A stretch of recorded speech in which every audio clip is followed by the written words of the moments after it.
Sir మీ దగ్గర కానీ ఇక్కడ కానీ ముందు అగ్రిమెంట్ చేయించుకుంటాం, తర్వాత డబ్బులు లేవు, ఆ ఫ్లాట్ మరి అమ్ముకోవాలంటే మీరే కొంటారా లేదా ఎవరు బయట నుంచి ఎవరు తెచ్చుకోవచ్చు? అంటే అగ్రిమెంట్ చేసి ఇన్ టైంలో మనం కొనలేనప్పుడు అది ఎవరైతే పార్టీ దగ్గర తీసుకున్నామో వాళ్ళతోటి కొంత మన ప్రాబ్లం చెప్పి దాన్ని సాల్వ్ చేసుకోవచ్చు. లీగల్గా అనేది ఏముండదు, అండర్స్టాండింగ్. అచ్చా. కాబట్టి కొన్ని సందర్భాలు ఏంటంటే 90% పేమెంట్ చేసిన తర్వాత కూడా 10% తక్కువ ఉండి కూడా పాపం వాళ్ళు అవును, లేట్ అయ్యే పరిస్థితులు ఉంటాయి. కాబట్టి వాళ్ళు మీరు కన్సిడర్ చేస్తుంటారా?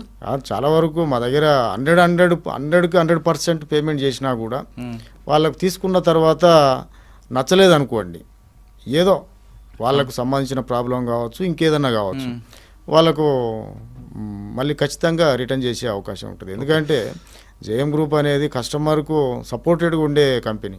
కస్టమర్ ఏడ దొరుకుతాడో ఆయనను ఏదో ఇక లాగేసుకుందాం అనేది అయితే కాదు.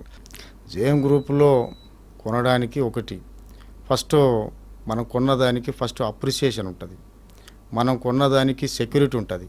మేము దాదాపు మా కస్టమర్ను ఫ్యామిలీ మెంబర్గా తీసుకుంటాం. తర్వాత మీరు ఇంతకుముందు మనం మాట్లాడుకున్నాం, ఒకవేళ మిడిల్లో మనం డబ్బులు కట్టినప్పుడు కస్టమర్కి ఆ రిజిస్ట్రేషన్ కాకముందు ఏదైనా ఒక సమస్య రావచ్చు, అంటే వాళ్ళకు ఇంకేదన్నా ప్రాబ్లం వచ్చి ఆ డబ్బులు రిటర్న్ చేసుకునే పరిస్థితి ఉంటుంది.